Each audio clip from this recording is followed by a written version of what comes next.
A millionaire freezes when he sees 8-year-old identical twin girls crying at his late wife's grave.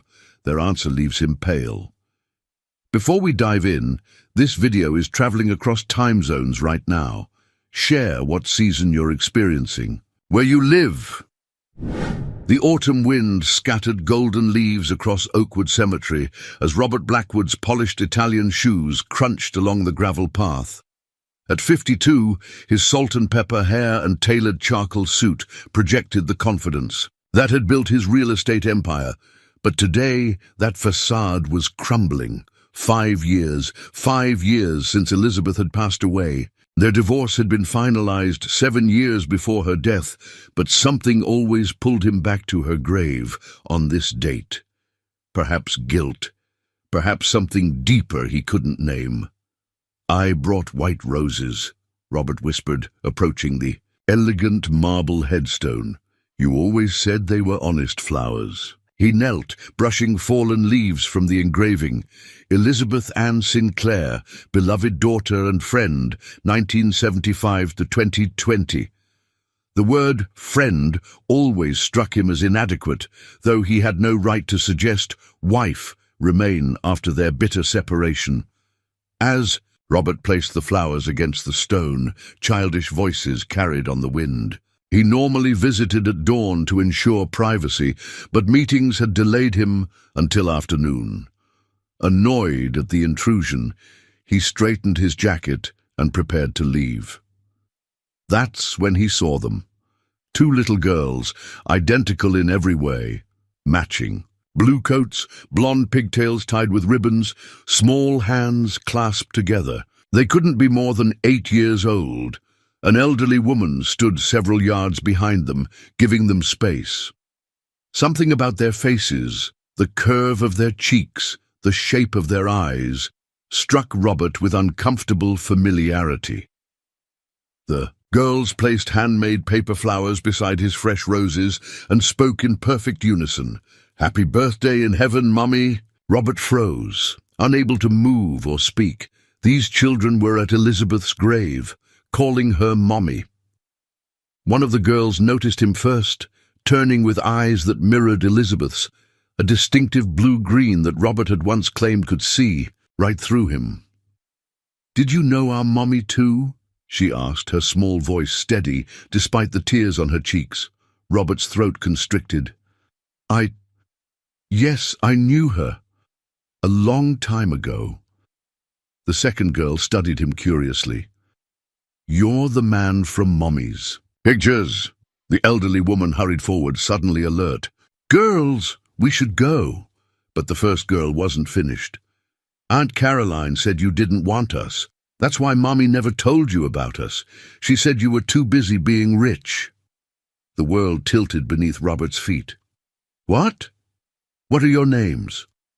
He managed to ask, his voice barely audible. "I'm Sophie," said the first. "And this is Lily," she added, squeezing her sister's hand. "We're twins," Lily offered unnecessarily. "We turned 8 last month." 8 years, Robert calculated quickly. Elizabeth had been 3 months pregnant when he'd told her their marriage was over, when he'd walked away without a backward glance, too consumed with building his empire to salvage what they had. "She never told me," he whispered. Not to the girls, but to the wind, to Elizabeth's ghost. "Girls, come now." The elderly woman, Caroline, took their hands firmly. She glared at Robert with undisguised contempt. "I think Mr. Blackwood needs some time alone." As Caroline led them away, Sophie turned back. "We visit every Sunday. Mummy can hear us better here." Robert sank to his knees beside the grave, the truth hitting him with physical force. He had daughters, twin daughters, and the woman he'd once loved had taken that secret to her grave. Robert remained frozen beside Elizabeth's grave long after Caroline and the twins disappeared from sight. The cemetery had emptied, leaving him alone with the crushing weight of revelation. His daughters, he had daughters. The thought repeated in his mind like a broken record, impossible yet undeniable. His phone buzzed incessantly, his assistant reminding him of the board meeting scheduled in 30 minutes. For the first time in 20 years, Robert Blackwood wouldn't be making a meeting. He texted a brief postponement and sat on a nearby bench, his legs too unsteady to support him. "Sir?" The cemetery groundskeeper approached cautiously. "We're closing soon." Robert nodded absently, then found his voice. "The woman buried here, Elizabeth Sinclair. Do you know anything about the family that visits her?" The older man's expression softened. "The little twins. Sweet girls. Their aunt brings them every Sunday without fail, rain or shine." He hesitated. "Their mother died of cancer when they were just 3. Terrible thing. Cancer. Elizabeth had died of cancer while raising their daughters alone. Robert felt physically ill. "Where do they live?" he asked. "Can't rightly say, sir, though they always walk from the east entrance, probably from Mapleton district." Robert thanked him and stumbled to his car. His driver, Jensen, knew better than to comment on his employer's ashen face. The Bentley glided through Boston's streets while Robert stared unseeing at the passing scenery. At his penthouse, Robert went straight to his home office and pulled out a locked drawer containing the few mementos he'd kept from his marriage. Among them was Elizabeth's parents' address book. Caroline had been Elizabeth's older sister. Surely she would be listed. There it was, Caroline Sinclair, now Caroline Wright, a Mapleton address. Before he could reconsider, Robert was back in the car, directing Jensen to the modest neighborhood. Across town, the contrast between his gleaming luxury vehicle and the weathered apartment buildings couldn't have been starker. The building manager pointed him to apartment 3B, after Robert slipped him a $100 bill. Standing before the worn door, Robert's hand hovered over the knocker. What right did he have to disrupt their lives? But the girls' faces, Elizabeth's eyes looking back at him, compelled him forward. Caroline opened the door and froze, her expression morphing from surprise to cold fury. "How dare you come here?" she hissed, moving to close the door. Robert blocked it with his foot. "Please, Caroline, 5 minutes. You had 7 years with Elizabeth and didn't want them. You don't get 5 minutes now. I didn't know about the..." "Girls!" his voice cracked. "She never told me." Caroline laughed bitterly. "And why would she after what you said to her? I don't want children interfering with my future."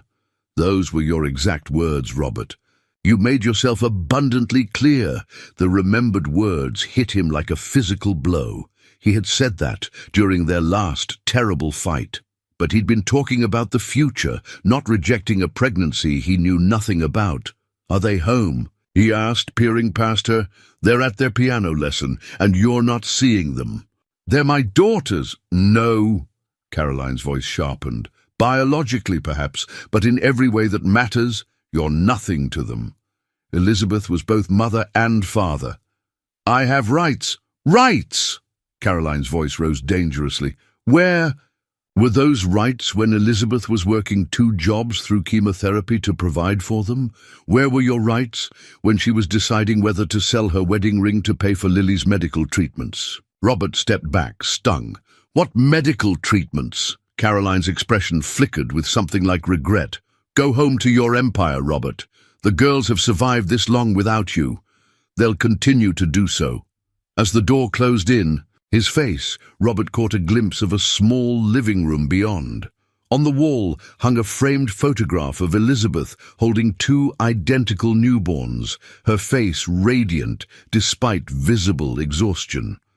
The door clicked shut, leaving Robert alone in the dimly lit hallway with one devastating question burning in his mind.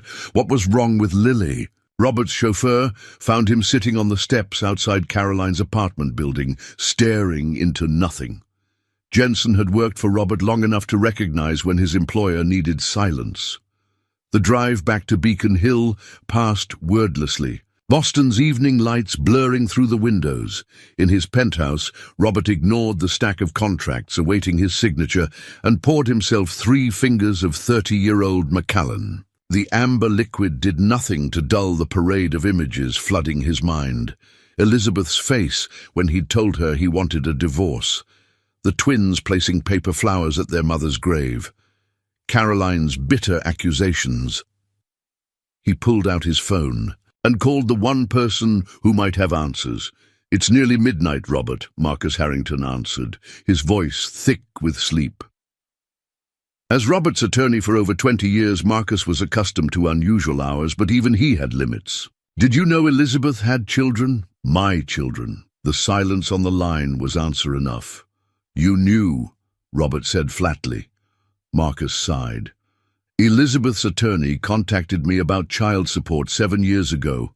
You were in Singapore closing the Meridian deal, and you didn't think to tell me I had daughters." Robert's voice rose dangerously. "I followed your standing instructions, Robert. You specifically said, and I quote, 'Handle Elizabeth's demands without bothering me.' I negotiated a settlement." Robert's grip tightened on the tumbler. "You paid her off. I arranged a one-time settlement with a strict non-disclosure agreement. Elizabeth refused monthly support, said she didn't want ongoing ties. She only reached out because Lily needed specialized medical care." "What's wrong with Lily?" Robert demanded, the second time he'd asked this question tonight. Another pause. "I don't know the details. The medical records were sealed as part of the agreement." Robert ended the call and hurled the phone across the room. It shattered against the wall, much like his carefully constructed reality. He moved to the floor-to-ceiling windows overlooking Boston Harbor. The city he'd conquered lay spread before him. Towers bearing his company's name dotted the skyline. He'd sacrificed his marriage for this view, for the empire he'd built. He'd told himself Elizabeth would be happier without his single-minded ambition, without his unwillingness to slow down, but he'd never imagined she was carrying his children when he'd walked away. Sleep eluded him. At dawn, Robert found himself researching childhood illnesses on his laptop. Each possibility seemed worse than the last. Without specific information, his mind conjured terrifying scenarios. When his new phone rang at 7 a.m., he answered immediately, hoping for Marcus with more information. Instead, it was Caroline. "The girls have questions," she said without preamble. "I can't protect them from the truth forever, but understand this, if you're going to be in their lives, it can't be halfway. They've lost enough." "I want to meet them properly," Robert said, surprising himself with how much he meant it. "Saturday, Boston Children's Museum, 10 a.m. They'll be expecting you." She hesitated. "And Robert? Lily's health is stable but fragile. Don't make promises you can't keep." The line went dead before he could respond. Robert spent the next 3 days reorganizing his empire. Board meetings were rescheduled, business trips postponed. His executive team watched in bewilderment as their famously focused CEO suddenly delegated major decisions. On Friday evening, he did something he hadn't done in years. He visited Elizabeth's old neighborhood. Their first apartment had been a small walk-up in Cambridge, near Harvard, where she'd been studying child psychology while he built his first development project. The building looked smaller than he remembered. A young couple exited laughing, reminding him of earlier, simpler times. Elizabeth had been so proud of that tiny apartment, decorating it with flea market finds and potted herbs on the windowsill. In a moment of clarity, Robert realized what he needed to do next, something that would have been unthinkable a week ago. He needed to understand the life his daughters had lived without him. The Boston Children's Museum buzzed with weekend activity as Robert arrived, 15 minutes early. He'd agonized over what to wear, eventually abandoning his usual tailored suit for khakis and a casual blue button-down. Even so, he felt conspicuous among the parents in jeans and sneakers.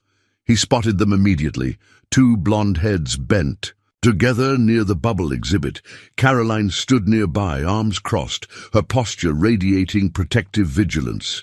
Robert approached slowly, as if they might startle and disappear. "You came," Caroline acknowledged, her tone suggesting she'd half expected him to cancel. "I said I would." Robert's attention remained fixed on the girls. In daylight, their resemblance to Elizabeth was even more striking. The same delicate nose, the same expressive eyebrows. "Sophie, Lily," Caroline called softly. "Remember what we talked about? About meeting your father?" The girls turned in unison, and Robert was struck again by their perfect symmetry. They wore matching denim jumpers with different coloured shirts. Underneath, Sophie in green, Lily in purple. He wondered if this was how they distinguished themselves to the world. "Hello," he said, suddenly unsure how to address them. The word daughters felt foreign on his tongue. Sophie, he recognized her more confident stance from their cemetery encounter, stepped forward first.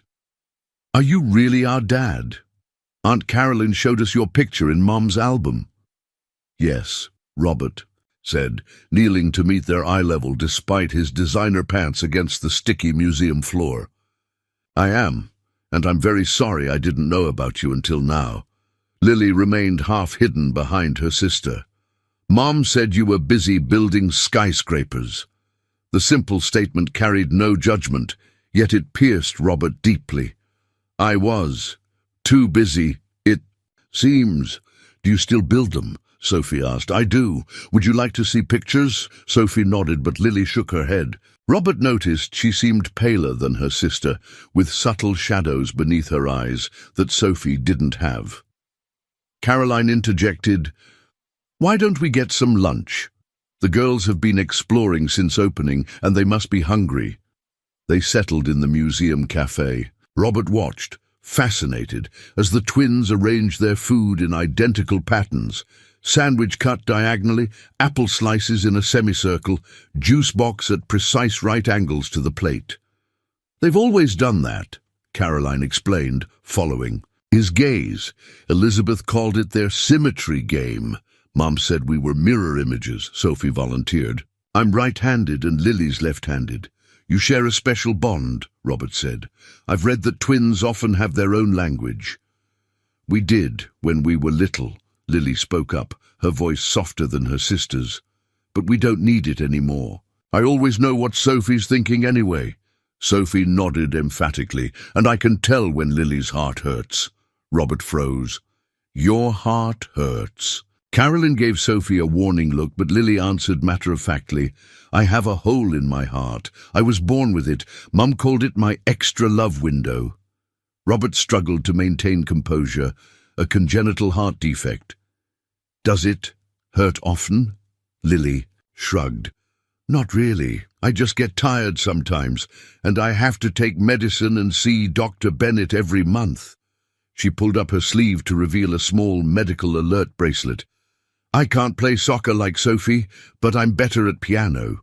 "She's amazing," Sophie added loyally. "She's learning Beethoven. I can only play Heart and Soul." "Your mother played piano," Robert said softly. "She was teaching herself when we met." The twins exchanged surprised glances.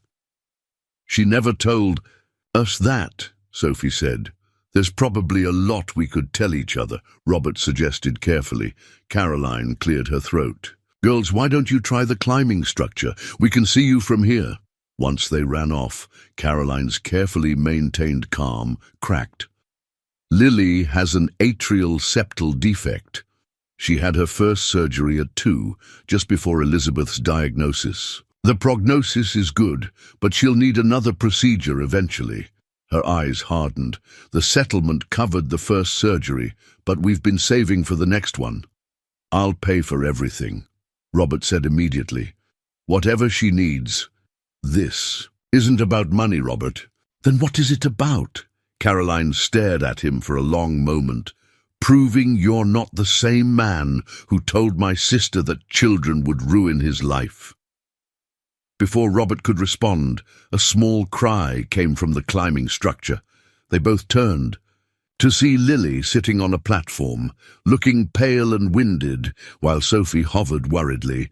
Robert was on his feet instantly, reaching the structure before Caroline. He climbed up awkwardly in his loafers and dress shirt, drawing stares from other parents.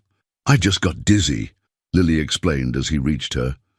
It happens sometimes. Without hesitation, Robert scooped her up, cradling her small body against his chest as he carefully descended. Her weight was nothing in his arms, but the responsibility felt immense. As he carried her back to the table, her head resting trustingly against his shoulder, something shifted permanently inside Robert Blackwood. This fragile child was his daughter, and he had years of absence to make up for. What he didn't see was Sophie watching the interaction with complicated emotions playing across her young face, hope mingling with something darker, something like resentment. In the weeks following their museum meeting, Robert created space in his meticulously organized life for two 8-year-old girls. He cleared his Saturday mornings, traditionally reserved for his most lucrative overseas calls, and rearranged his corner office, adding a small table with art supplies and books. His executive assistant, Miranda, watched these changes with thinly veiled concern.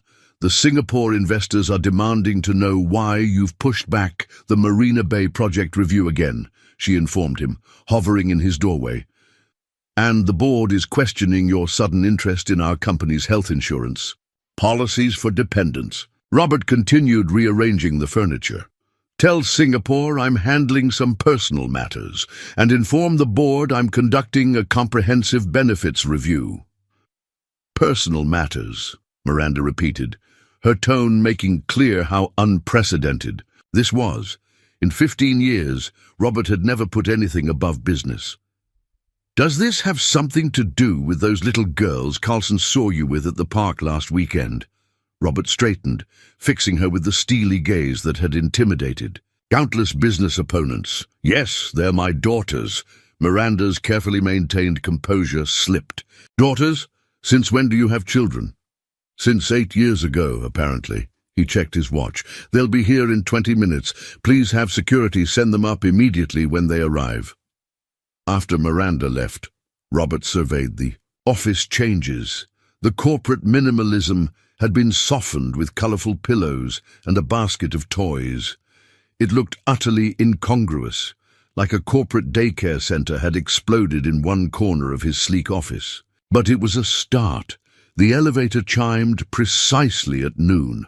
Caroline had reluctantly agreed to drop the girls off for their first visit to his workplace, though her expression suggested she was sending them into a lion's den. Sophie bounded in first, all energy and curiosity. Wow, you can see the whole city from here. She pressed her face against the floor-to-ceiling windows. Look, Lily, there's the museum. Lily followed more cautiously, surveying the space with Elizabeth's thoughtful gaze.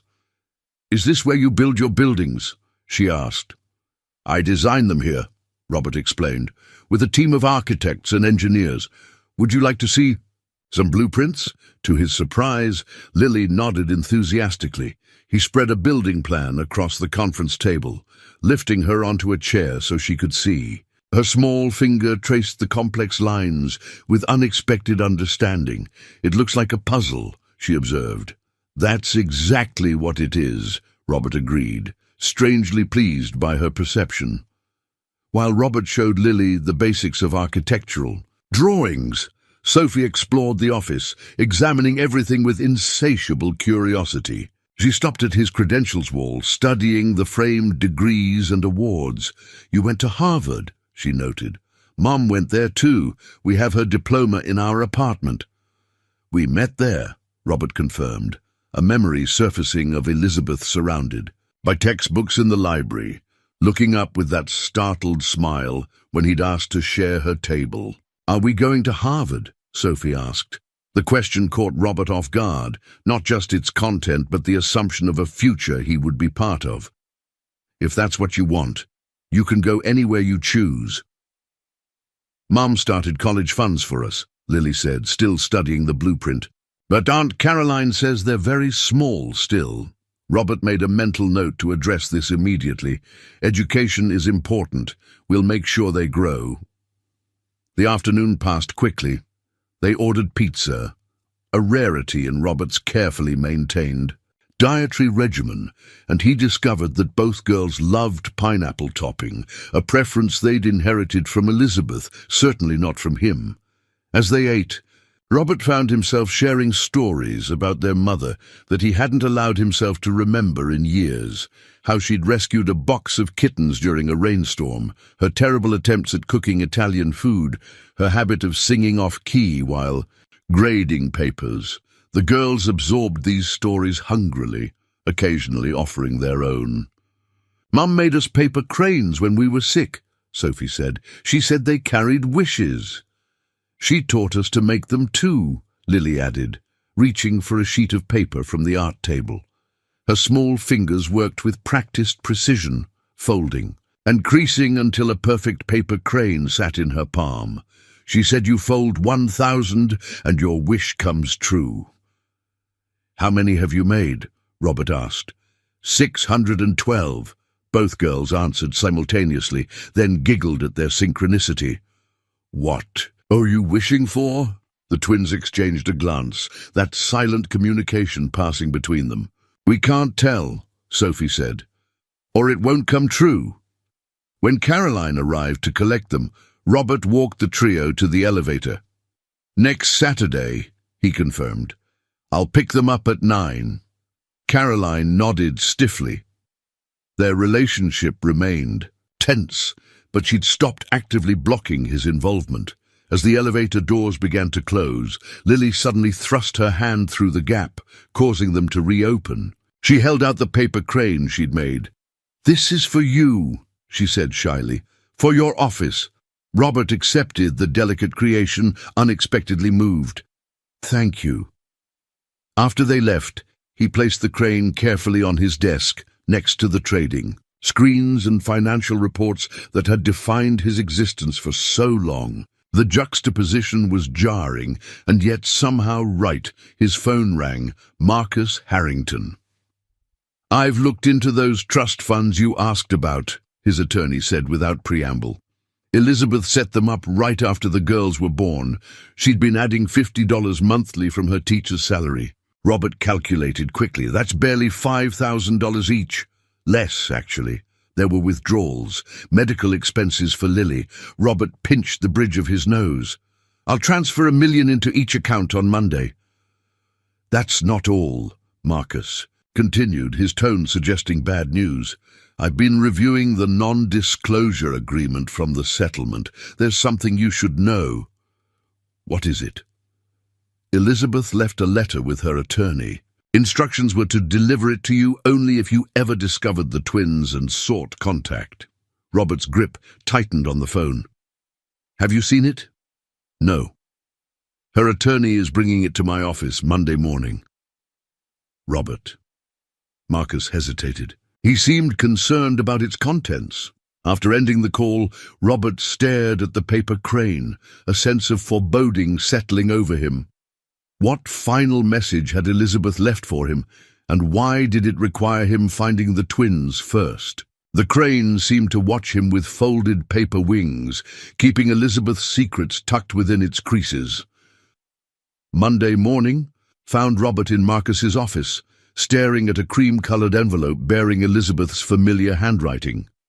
Her attorney, a grey-haired woman named Patricia Reynolds, who had regarded Robert with barely concealed hostility, had delivered it personally, requiring him to sign for it. "I'll give you privacy," Marcus said, closing the door as he left. Robert turned the envelope over in his hands. What could Elizabeth have written that was so important it needed legal handling? Part of him feared opening it, feared whatever accusations might lie within. He had abandoned her, after all, even if he hadn't known about the pregnancy. Finally, he broke the seal and unfolded 3 pages of Elizabeth's distinctive slanted handwriting. "Robert, if you're reading this, you've discovered our daughters. I've thought countless times about contacting you, especially during my darkest days of treatment when I feared what would happen to the girls if I didn't survive. But pride and your final words to me always held me back. First, you should know that Sophie and Lily are unquestionably yours. They have your analytical mind, your determination, and unfortunately, your stubbornness. but they also possess a capacity for joy that reminds me of the man I fell in love with before ambition consumed you. Lily was born with a congenital heart defect. The doctors assure me that with proper care she can lead a normal life, but she'll need ongoing medical attention. I've done my best to provide for this, but my resources are limited. I've swallowed my pride once to accept the settlement your attorney arranged, but only because Lily's needs came before my feelings. I need to tell you something I've never told anyone else. The night before you asked for a divorce, I had planned to tell you about the pregnancy. I had a special dinner prepared, a tiny pair of baby shoes wrapped as a gift. Then you came home and announced you were leaving, that you'd outgrown our marriage and needed freedom to build your empire. I made a choice that night, a choice I've questioned every day since. I chose not to tell you about our children because you had made it abundantly clear that family was not in your vision for the future. Was it the right decision? I don't know. The girls have asked about you, of course. I've never spoken ill of you to them. I've told them their father builds beautiful buildings that touch the sky, and that sometimes people who create such big things can't be contained in small family homes. Now I must ask something difficult of you. If you found the girls and want to be in their lives, you must be all in. They've already lost one parent. They couldn't bear to be abandoned by another. If you can't commit fully, if your empire still comes first, then please step back now, before they form attachments. There's something else you should know. Something I discovered during my treatments. Robert turned the page with mounting dread. The twins have a genetic predisposition to the same heart condition that affects Lily. While Sophie shows no symptoms now, she should be monitored regularly. I've arranged for quarterly checkups, but as the girls grow, they'll need more comprehensive genetic testing. I don't write this to burden you, but because they're your daughters too. They deserve a father who knows them. Their favorite books, anything with horses for Sophie, stars and planets for Lily. Their allergies, strawberries for both. Their fears, thunderstorms, and their dreams. Sophie wants to be a veterinarian. Lily an astronaut. If you're reading this, I'm gone. I've asked Caroline to be their guardian, knowing she'll love them fiercely.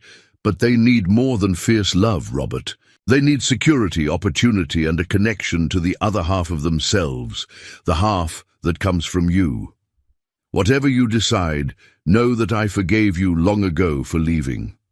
Life is too short for bitterness, a lesson cancer teaches quickly. Our time together gave me our daughters, and for that, I will always be grateful. Elizabeth P.S. There's a storage unit in Cambridge, paid through 2030, Unit 247, at Secure Storage, on Western Avenue. The key is with this letter. I've saved everything from their lives, every drawing, every report card, every photograph. If you want to know them, start there. Robert lowered the letter, aware of moisture on his cheeks. A small key had indeed fallen from the envelope, now resting on Marcus's desk. He picked it up, turning it over in his fingers. Everything about his daughters' lives, their entire history, stored away in a 10x10 box, while he'd been accumulating wealth and power in gleaming towers above the city. His phone buzzed with an urgent message from his COO about the Singapore project. For the first time in his career, Robert ignored it. "Marcus," he called, opening the office door, "clear my schedule for the rest of the day." His attorney looked up in surprise. "The Tokyo investors are waiting on the conference line."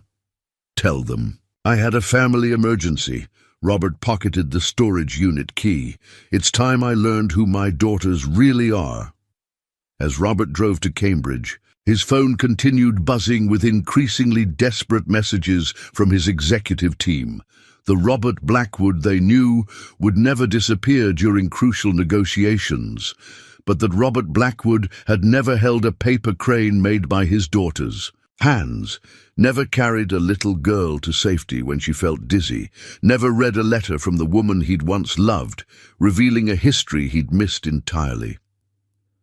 The storage facility was nondescript, wedged between a laundromat and a convenience store.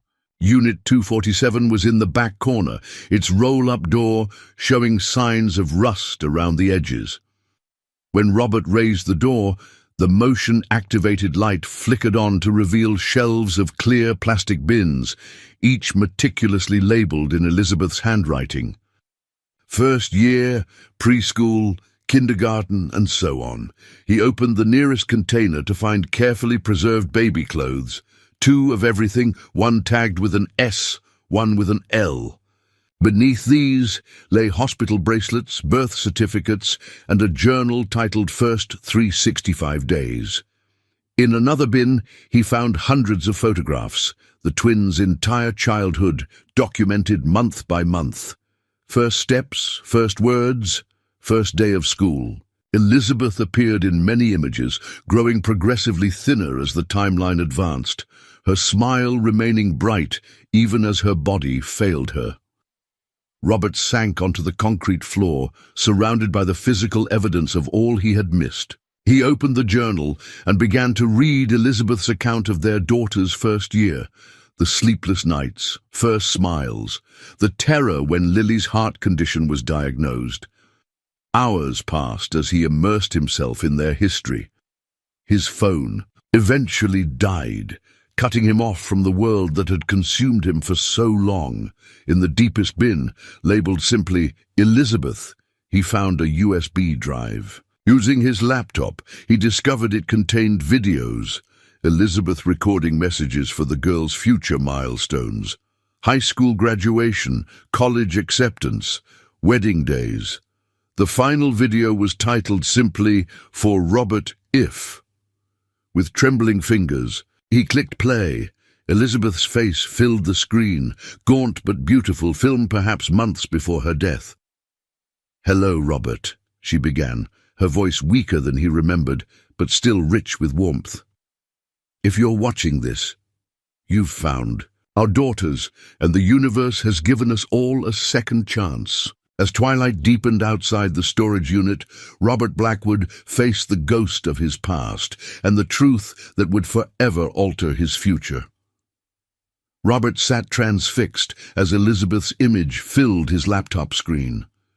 Despite her illness-ravaged appearance, her eyes still held that spark of intelligence that had first drawn him to her. "Hello, Robert," her recorded voice began. "If you're watching this, you've found our daughters, and the universe has given us all a second chance." Elizabeth shifted, adjusting the camera angle. "I don't have much time left, and there are things I need you to know, things I couldn't put in a letter." She took a labored breath. "I told you about Lily's heart condition, but what I didn't explain is why I waited so long to accept the settlement. The truth is, I didn't want your money. I wanted you to find us, to come looking. Every time the phone rang during those first few years, I hoped it might be you." Tears welled in Robert's eyes as Elizabeth continued. The girls deserved to know their father. Not the businessman who walks on water, but the man I fell in love with, the one who spent all night building a bookshelf for our first apartment, who brought me soup when I had the flu, who dreamed of changing Boston's skyline. She leaned closer to the camera. "Our daughters are extraordinary, Robert. Sophie has your drive. Nothing stops her once she sets her mind to something. And Lily, despite her physical limitations, has your vision. She sees possibilities where others see obstacles." Elizabeth's face grew serious. "I'm not asking you to change who you are, but I am asking you to remember who you were. The man who believed in something bigger than wealth. The man who wanted to build not just structures, but legacies." She smiled sadly. "I've told the girls about that man. I hope they get to meet him someday." The video continued as Elizabeth shared intimate details about the twins, their birth, first words, the unique ways they communicated with each other, even as infants. "They're 2 halves of one whole, Robert. When Lily was in surgery, Sophie's heart rate dropped at the exact moment they placed her sister under anesthesia, though they were in different rooms. The doctors couldn't explain it." Elizabeth's energy visibly faded as the recording progressed. "I'm leaving instructions with Caroline, to give you this only if you seek out the girls yourself. Because that's the first test, caring enough to find them. She straightened, summoning her remaining strength. The second test will be harder. Can you put something ahead of your ambition? Can you be the father they need, not just the provider? Her final words hit Robert like physical blows. I forgive you for leaving us, Robert. Now you need to forgive yourself, not for my sake, but for theirs. They don't need your guilt or your regrets. They need your presence, your time, your heart. The screen went black. Then Elizabeth appeared one last time, clearly filmed on a different day. She looked worse, her hair gone, wearing a scarf around her head. One last thing, she whispered. The girls have been making paper cranes, 1,000 for a wish. Their wish is for a complete family. She smiled weakly. Sometimes the universe works in mysterious ways. Goodbye, Robert. The video ended. Robert sat in the dimly lit storage unit surrounded by the artifacts of his daughters' lives, Elizabeth's final message echoing in his mind. His phone had died hours ago. The world he'd built, the empire that had consumed him, had been trying to reach him all day. Board members, investors, partners, all demanding his attention. For the first time, Robert Blackwood didn't care. He packed several photo albums and the twins' baby journals into his car. As he locked the storage unit, he made a decision that would have been unthinkable a month ago. It was time to bring his daughters home. You can't be serious, Caroline said, her voice rising as she paced Robert's penthouse living room. You've known them for a few weeks, and now you want them to live here?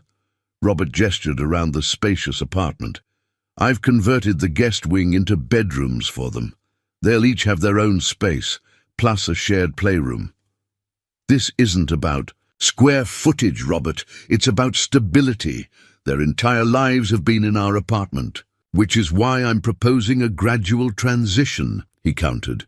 Weekends here at first, then perhaps alternating weeks. Caroline crossed her arms. And what happens when the novelty wears off? When board meetings and international deals start? Calling again? Children aren't projects you can delegate when things get busy. The accusation stung because it struck at Robert's deepest fear, that he would fail his daughters as he had failed Elizabeth. I've already restructured the company, he said quietly. I've promoted Jenkins to acting CEO. I'm stepping back to chairman. Caroline's eyes widened. You're giving up control of Blackwood Developments. Not giving up. Redistributing. Robert poured them both coffee. I've spent 20 years building an empire. Now I need to build something more important. Caroline studied him skeptically. Elizabeth always said there was a different Robert beneath the ambition. I never believed her. Neither did I, he admitted, but she left me a message, a challenge, really. And the girls are part of that challenge. They're not a challenge, Caroline. They're my daughters. He met her gaze directly. I've missed 8 years. I won't miss any more. Their conversation was interrupted by Robert's attorney arriving with guardianship paperwork. Marcus had prepared a proposal that would establish joint custody while maintaining Caroline's legal guardianship status. This recognizes your position as their appointed guardian, Marcus explained to Caroline, while giving Robert parental rights and responsibilities. Caroline reviewed the documents carefully. You're establishing trust funds for both girls? With medical provisions.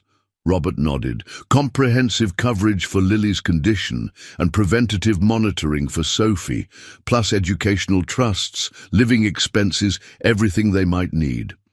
And if you decide this is too much responsibility, after 6 months, the trusts are irrevocable, Marcus assured her. The girl's financial security is guaranteed, regardless of any future arrangements.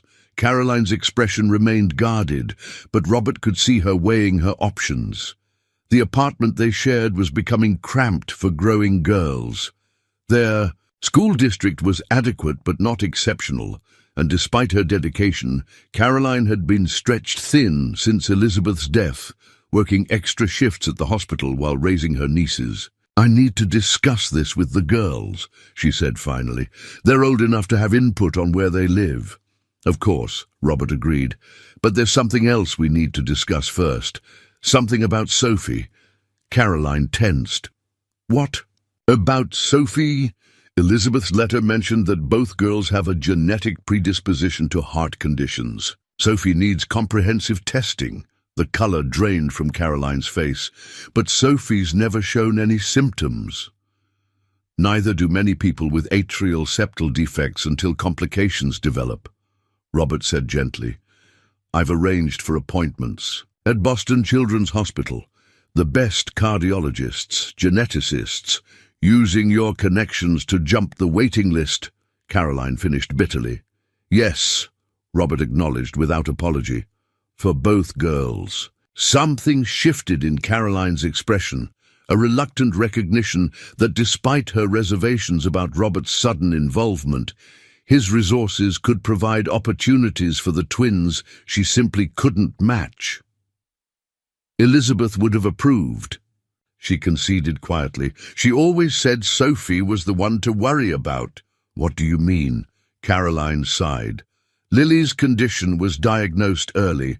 We've monitored it constantly, but Sophie, she's always been the strong one, the protector. She hides her struggles." Robert recalled Sophie watching attentively when Lily grew tired at the museum, the way she hovered when her sister needed assistance. "She takes care of Lily." "They take care of each other," Caroline corrected. "But yes, Sophie shoulders more than a child should, just like her mother did." The comparison to Elizabeth struck Robert deeply. How many burdens had Elizabeth carried alone while he pursued his ambitions? Before he could respond, his phone rang. Sophie's weekly piano recital was starting in 30 minutes. Another change in his carefully structured life, standing appointments for school events, doctor visits, and weekend activities. As they gathered their things, Caroline paused at the door. "You know what really surprised Elizabeth about your divorce?" Robert waited, bracing himself. "That you never once asked about her dreams, her plans. She said you two built your life around your ambitions, and she kept waiting for you to ask about hers." Caroline's expression softened slightly. "Don't make the same mistake with your daughters, Robert. Ask them about their dreams, then help them build them." The pediatric cardiology floor at Boston Children's Hospital featured brightly colored walls and interactive displays designed to distract young patients, but nothing could alleviate the tension as Robert and Caroline sat in the waiting area, while both twins underwent comprehensive testing. "It's just precautionary for Sophie," Dr. Bennett had assured them, "but with Lily's history and the genetic component, we want a complete picture." 3 hours had passed and Robert had abandoned any pretense of working on his tablet. Caroline had already worn a path in the carpet with her pacing. "Family of Blackwood?" A nurse called, finally. They were led to a consultation room where Dr. Bennett waited with digital images displayed on a large screen. The distinguished cardiologist's expression revealed nothing as he invited them to sit. "Let's start with Lily," he began. "Her condition remains stable. The previous surgery created a good patch closure, but as we've discussed, she'll need another procedure as she grows." Caroline nodded. This wasn't new information. "What's changed," Dr. Bennett continued, "is our timeline. With the resources now available," he nodded to Robert, "we can schedule a minimally invasive procedure before any complications develop. This proactive approach significantly improves her long-term prognosis." "And Sophie?" Robert asked, unable to wait any longer. Dr. Bennett shifted to different images on the screen. "Sophie shows early signs of the same condition, though much less pronounced than her sisters." The world seemed to tilt beneath Robert, both daughters affected. The good news, the doctor continued, is that we've caught it extraordinarily early. At this stage, it's monitoring only, with no immediate intervention required. But eventually, Caroline pressed. Eventually, yes, she'll likely need a procedure similar to Lily's, but we have time to prepare, both medically and emotionally. As Dr. Bennett outlined the treatment plans, Robert found himself staring at the cardiac images of his daughter's hearts, so small, so vulnerable, yet so strong, like Elizabeth had been. When the doctor finished, Robert asked, "When should we tell them about Sophie's condition?" "Children are remarkably resilient," Dr. Bennett advised. "In my experience, honesty delivered with confidence and hope works best. They'll take their emotional cues from you." After the consultation, they found the twins in the children's playroom, making paper cranes from the hospital's origami paper supply. They had taught several other young patients their technique, and a small flock of colorful birds now decorated the play area. 8 more today, Sophie announced proudly. "That's 643 total. Getting closer to 1,000, Lily added, carefully creasing a blue square. Robert and Caroline exchanged glances, silently debating who should speak. Finally, Robert knelt beside the craft table. "Girls, Dr. Bennett has given us some news." He began carefully. "Lily, your heart is doing well, and we're going to schedule a special procedure to make it even stronger." Lily nodded solemnly. "Will it hurt?" "The doctors will make sure you're comfortable," Robert assured her. "And you'll recover faster than last time." Sophie watched her sister with protective concern, then asked, "Can I stay with her at the hospital?" "That's the other thing we need to discuss," Robert said gently. "The doctors found that your heart might need some special care too, Sophie." Sophie's eyes widened. "Like Lily's. Similar but much smaller. Right now, we just need to keep an eye on it." The twins immediately reached for each other's hands, their inherent connection visibly strengthening. "So we both have special hearts?" Lily asked. "Yes," Caroline confirmed, joining them at the table. "You're twins, after all." To the adults' surprise, the girls seemed almost relieved by this shared diagnosis. The burden of difference between them, Lily's fragility versus Sophie's strength, had been subtly equalizing their relationship from the beginning. "Does this mean we'll both make the Olympic swimming team or neither of us?" Sophie asked practically. Robert couldn't help but smile at her pragmatism. "It means you'll both have amazing lives, just with regular checkups." As they prepared to leave the hospital, Lily tugged on Robert's sleeve. "Dad?" She still spoke the word hesitantly, testing its feel. "If we both have special hearts, does that mean you do too?" The question caught Robert off guard. "I've never had my heart checked that way," he admitted. "Mom said we get our hearts from you," Sophie interjected. "She said you had the biggest heart of anyone she knew, but you kept it hidden in a vault like treasure." Robert's throat tightened. Even after everything, Elizabeth had spoken well of him to their daughters. "Your mother was very wise," he managed, "and very forgiving." "She said that too," Lily nodded. "That forgiveness makes your heart bigger, not smaller." On the drive home, with the twins dozing in the back seat, Caroline broke their companionable silence. "You're scheduling genetic testing. For yourself, I assume." Robert nodded. "Already done. Results next week." "Good," she said simply. They had reached an unspoken truce in the hospital waiting room, their shared concern for the girls transcending past grievances. Not friendship exactly, but a partnership of necessity. "I'm thinking about selling the penthouse," Robert said unexpectedly. "Looking for a real home. Something with a yard close to their school." Caroline raised an eyebrow. "Suburban life? You?" "People change. Some people," she allowed, "when properly motivated."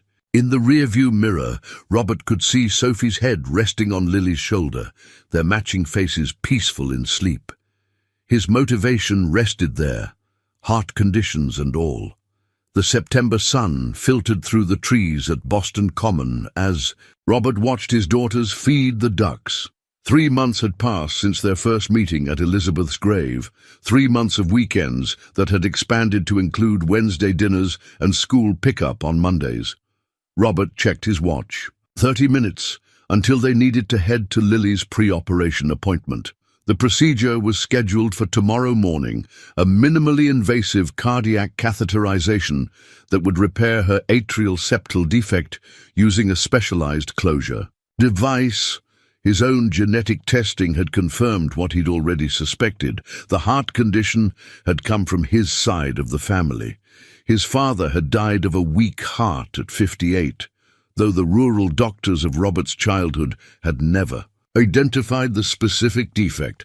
"Dad, look," Sophie called, pointing to a particularly bold mallard that had waddled up to take bread directly from Lily's hand. "Dad." Both girls used the word now without hesitation. It still created a tightness in Robert's chest each time he heard it. His phone vibrated in his pocket, the third call from his office that morning. Unlike before, he let it go to voicemail. Jenkins was handling the Singapore crisis adequately, even if the board was nervous about Robert's continued absence from key negotiations. Caroline joined him on the bench, having returned from her hospital shift. They had developed an amicable co-parenting routine, their mutual devotion to the twins overriding their complicated history. "Nervous about tomorrow?" she asked. "Terrified," Robert admitted. "You?" "It's easier the second time. The first surgery, when she was 2, that was the worst. Elizabeth was already sick herself, trying to be strong for Lily." Robert swallowed hard. Another critical moment in his daughters' lives that he had missed. "She would have liked this, you know," Caroline said unexpectedly, watching the twins. "Elizabeth, seeing you with them." Before Robert could respond, his phone vibrated again. This time, he checked the caller ID, Marcus Harrington. His attorney never called unless it was urgent. "I should take this," he apologized, stepping away. "Robert, we have a problem," Marcus began without preamble. "The board is moving to invoke the contingency clause." "What contingency clause?" "Section 12 of the company charter. If the CEO is absent or incapacitated for more than 90 days, the board can vote to permanently replace him." "That's absurd. I'm not incapacitated. I've been working remotely." "Not enough, according to Davidson's faction. They've called an emergency meeting for tomorrow morning, 9 a.m., the exact time of Lily's procedure." "Postpone it," Robert ordered. "I've tried." "They're within their rights, Robert. You need to be there, or you could lose control of Blackwood Developments entirely." After ending the call, Robert returned to the bench, his expression troubled. "Bad news?" Caroline asked. "Board politics," he replied vaguely. "Nothing important." But as they gathered the twins for the hospital appointment, Robert's mind raced with contingencies. He had built Blackwood Developments from nothing.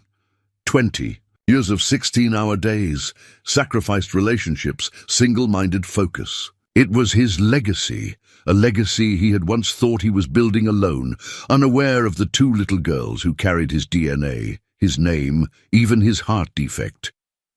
At the hospital, Dr. Bennett reviewed the procedure one final time. "We'll begin at 9. Tomorrow. Lily will need to arrive by 7 for prep." "I'll be there," Robert assured them, still uncertain how he would manage both commitments. That evening at Caroline's apartment, the twins were unusually quiet as they folded paper cranes at the kitchen table. 812, Sophie announced, adding another to their collection. "Almost there," Lily said, though her voice lacked its usual enthusiasm. Robert sat beside them. "Nervous about tomorrow?" Lily nodded. "A little." "That's normal," he assured her. "But Dr. Bennett is the best, and I'll be right there when you wake up." Sophie looked up sharply. "Promise?" The intensity of her gaze reminded Robert of Elizabeth during their final argument, demanding truth when he'd offered platitudes. "I promise," he said firmly, pushing thoughts of the board meeting aside. Some choices were becoming increasingly clear. Later, after the girls had gone to bed, Caroline handed Robert a cup of tea. "You should go home, get some rest. Tomorrow will be a long day. Actually, there's something I need to tell you," he began, then explained the board situation. Caroline's expression hardened. "So, you have to choose your company or your daughter's surgery." "There's no choice to make," Robert insisted. "I'll be at the hospital, but I may lose control of the company I've spent my life building." Caroline studied him thoughtfully. The old Robert wouldn't have hesitated. He'd have gone to that board meeting. "I'm not that man anymore." "No," she agreed, "you're not."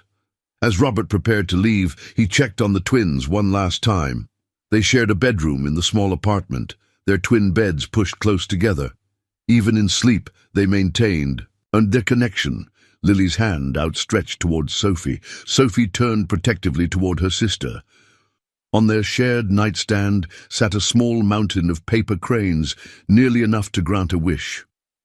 Robert suddenly understood why the twins had been so quiet that evening. Tomorrow wasn't just a medical procedure, it was a test of the fragile trust they had begun to place in him. Elizabeth's words from the video echoed in his mind. "Can you put something ahead of your ambition? Can you be the father they need, not just the provider?" As Robert drove back to the penthouse he would soon be selling, his decision solidified. There would be other companies, other buildings, other deals. But he had only one chance to be there when Lily opened her eyes.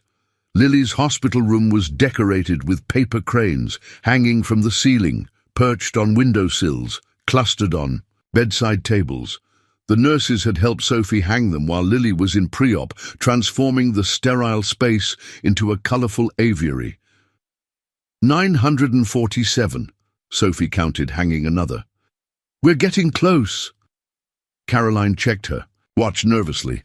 Robert should be here by now. It was 8:45 a.m. Lily had already been taken to the surgical prep area, brave but frightened, asking repeatedly if her father would arrive before they took her to the operating room. "Traffic, probably," Caroline said, not mentioning the board. Meeting scheduled for the same time. She had spent a sleepless night wondering if Elizabeth had been wrong about Robert's capacity for change. At 8:52, the door opened. But instead of Robert, Marcus Harrington entered, looking uncomfortable in the pediatric ward. "Ms. Wright, I'm Robert's attorney." Caroline's heart sank. "He sent his lawyer to explain why he couldn't be here?" "No," Marcus clarified quickly. "He sent me to deliver these." From his briefcase, he produced a folder of legal documents and a sealed envelope. "The papers transfer 40% of Blackwood Developments into trust funds for Sophie and Lily. The letter is for them when they're older." Caroline accepted the items mechanically. "Where is Robert?" "In the boardroom, I imagine." The meeting started at 9, so he had chosen the company after all. Caroline closed her eyes, dreading having to explain to the twins why their father had broken his promise. "Aunt Caroline," Sophie called suddenly from the window. "Look!" Caroline joined her at the window, which overlooked the hospital's main entrance. A commotion was unfolding below. A crowd of reporters and photographers surrounding a familiar figure sprinting toward the entrance. "Robert, he's on his way up," Marcus confirmed, checking his phone. He wanted the paperwork delivered regardless of today's outcome. 5 minutes later, Robert burst into the room, slightly breathless and missing his usual suit jacket. His tie was askew, his normally immaculate hair wind-blown. "Am I too late?" he asked urgently. "They haven't taken her in yet," Caroline replied, relief evident in her voice. "But the board meeting can proceed without me," Robert finished. "I made my statement and left." "What statement?" that my daughter's health comes before any company matters, and any board that doesn't understand that priority isn't a board I wish to serve on. Marcus looked pained. It was quite dramatic. He literally dropped his resignation letter on the table and walked out while Davidson was mid-sentence. "You resigned?" Caroline asked incredulously. "I gave them an ultimatum," Robert clarified. "Either they accept my new priorities and working arrangement, or they can buy me out at market value." Before Caroline could respond, a nurse appeared. "We're ready for family to see Lily before the procedure." Sophie immediately grabbed Robert's hand. "Come on, Dad, Lily's waiting." As they followed the nurse, Caroline touched Robert's arm. "You chose them over the company." "Not even a choice," he replied simply. In the pre-op area, Lily lay small and vulnerable in the hospital bed, an IV already in her arm. Her face brightened when she saw them. "You came!" she exclaimed as Robert approached. "I promised, didn't I?" He smoothed her hair gently. "How are you feeling, sweetheart?" "Scared," she admitted, "but Sophie hung all our cranes in my room, for luck." "We're at 952 now," Sophie informed them. "Just 48 more for our wish." Dr. Bennett joined them, reviewing the procedure one final time before they would take Lily to the operating room. "Any questions before we begin?" Lily looked up at Robert. "Will you make cranes with Sophie while you wait, so we can reach 1,000 today?" "Of course," Robert promised, leaning down to kiss her forehead. "What are you wishing for anyway? You can tell me now. It's almost complete." The twins exchanged a glance, their silent communication passing between them. "We can't tell," Sophie said, "but we think it's already coming true." As the surgical team prepared to move Lily, Robert held her hand. "I'll be right here when you wake up." "I know," Lily said with surprising certainty. In the waiting area, Robert and Sophie folded cranes from the origami paper Caroline had brought. His corporate-trained fingers were surprisingly adept at the precise folds, though Sophie still corrected his technique occasionally. 975, Sophie counted after an hour. 25 more. Caroline watched them work, side by side, their heads bent in concentration, Sophie's blonde hair matching the shade Robert's had been before it silvered at the temples. "You really resigned?" she asked quietly, while Sophie was distracted by a nurse bringing juice. "Restructured," Robert clarified. "I'll remain as chairman, but Jenkins will continue as CEO. I'll consult on major projects, but no more 16-hour days or international travel." "Elizabeth would be proud," Caroline said, surprising herself with the admission. Robert's hands stilled on the half-folded paper. "I hope so. I'm trying to be the man she believed I could be." 999, Sophie announced, triumphantly 2 hours later. "Just one more, Dad. You do the last one." Robert selected a piece of gold paper and began folding with deliberate care. As he made the final crease, Dr. Bennett appeared in the waiting room doorway, still in surgical scrubs. Robert froze, the completed crane in his palm. "The procedure went perfectly," the doctor announced with a smile. "Lily is in recovery and asking for her family," Sophie cheered, then grabbed the golden crane from Robert's hand. "We did it! 1,000 cranes right when Dr. Bennett came out. Our wish came true." "Which was?" Caroline prompted.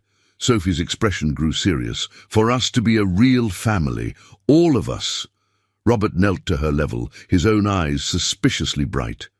"That's what I wish for too." Together they followed Dr. Bennett to the recovery area, where Lily was waking groggily from anesthesia.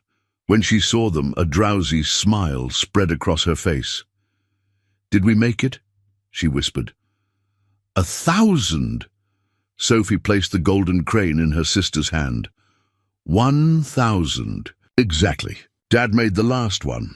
Lily's fingers closed around the paper bird. "Then we're really a family now."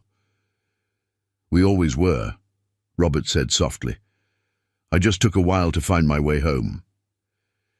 As Lily drifted back to sleep, the golden crane clutched in her hand.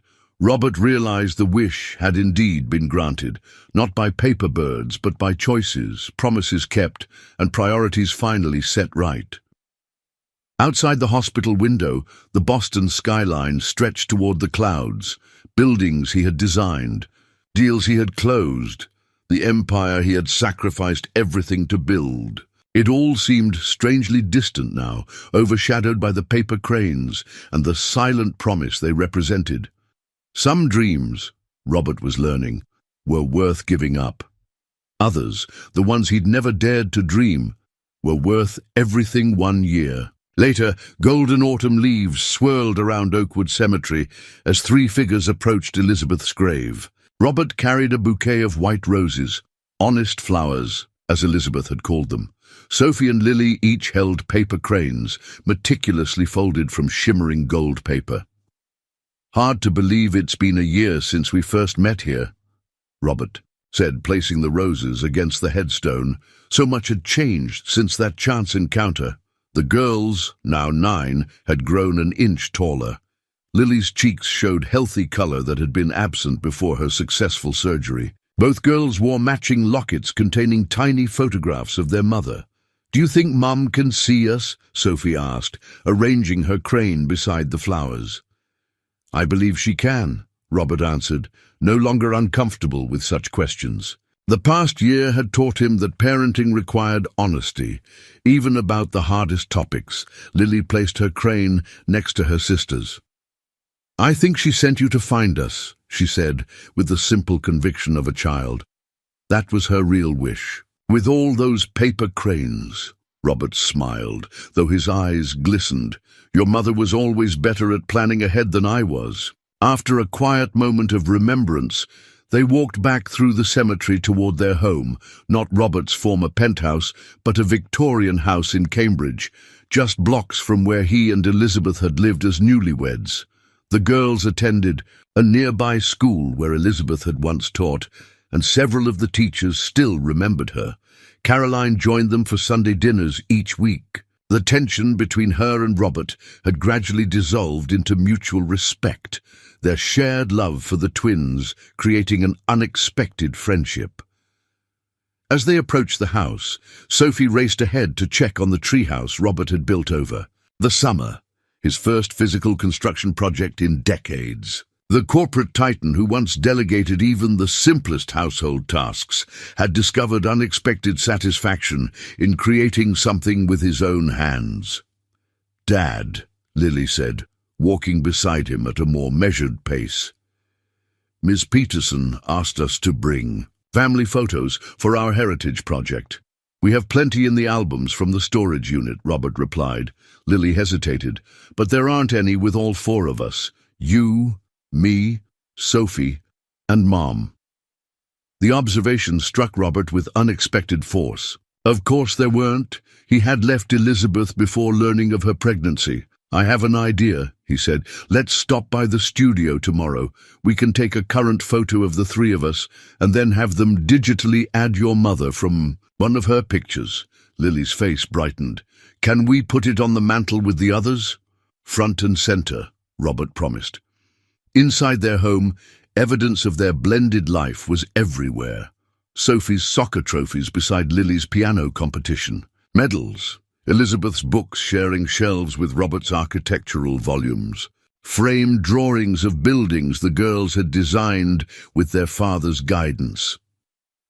Robert's phone rang. Unlike in the past, he checked the caller ID before deciding whether to answer. Work calls went to voicemail outside of his designated hours, a boundary that had shocked his executive team initially, but which they had gradually accepted. "It's Jenkins," he told the girls. "I should take this. Dinner in 30 minutes. As he discussed the Singapore project, now finally nearing completion under Jenkins' leadership, Robert watched through the window as Sophie helped Lily climb the treehouse ladder. They had developed a system, Sophie climbing ahead, then bracing, To give Lily extra support when needed, the girl's cardiologist had reported excellent progress for both of them. Lily's repaired heart was functioning normally, and Sophie's condition remained stable, requiring monitoring but no intervention yet. Their genetic predisposition would always require vigilance, but the prognosis was excellent. After ending the call, Robert joined the twins in the backyard. "Jenkins sends his regards. The Singapore Tower topped out today." "Is it really the third tallest in Asia?" Sophie asked, dangling her legs from the treehouse platform. "Second tallest now, and you two will be at the ribbon cutting next spring." Robert replied. The trip would be their first international journey together, a milestone he once couldn't have imagined prioritizing over business concerns.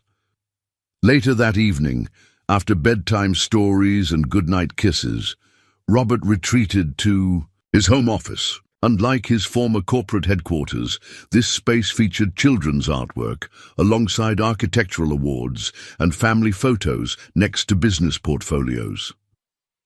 He opened his desk drawer and removed Elizabeth's final letter, which he reread periodically as a reminder of his promise. The paper had softened with handling, the creases deepening like the lines time had etched around his eyes. A soft knock interrupted his reflection.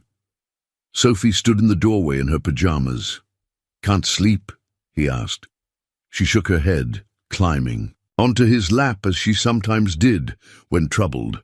At 9, she was reaching an age where such gestures would soon become less frequent, and Robert treasured each one. "I was thinking about Mom," she admitted.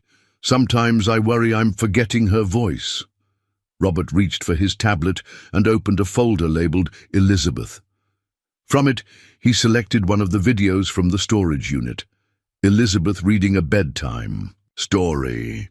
Her voice animated as she created different characters. Together they watched, Sophie nestled against her father's chest, occasionally mouthing the familiar words along with her mother's recorded voice. "You know," Robert said when the video ended, "your mother was the bravest person I've ever known." "Braver than you?" "Much braver. I spent years afraid of the things that really matter." Sophie considered this. "Like love?" "Exactly like love," Robert agreed, impressed by her perception.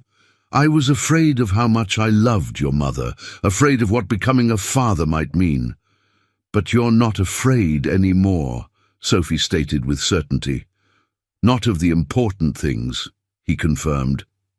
After Sophie returned to bed, Robert stood at his office window, gazing at the Boston skyline in the distance. His building still stood among the city's tallest, monuments to the man he had once been, but his true legacy sat within these walls. 2 little girls who had taught him what Elizabeth had always known, that love wasn't something to fear, but something to build your life around. On his desk sat a golden paper crane, the 1,000th one which Lily had clutched throughout her recovery. Beside it lay the plans for his newest project, a children's cardiac wing at Boston Medical Center, funded by the Robert and Elizabeth Blackwood Foundation and named in Elizabeth's memory. The crane seemed to glow in the dim light, its paper wings poised as if ready for flight. 1,000 folded cranes hadn't granted a magical wish, but they had created something more valuable, a path that led Robert back to the family he nearly missed, and forward to the father he was meant to become. As circus he prepared for bed, Robert paused at the girls' doorway, watching their peaceful sleep. In Sophie's protective posture and Lily's gentle smile, he saw glimpses of Elizabeth, reminders that she remained present in the most important parts of his life. "You were right, Elizabeth," he whispered to the quiet room.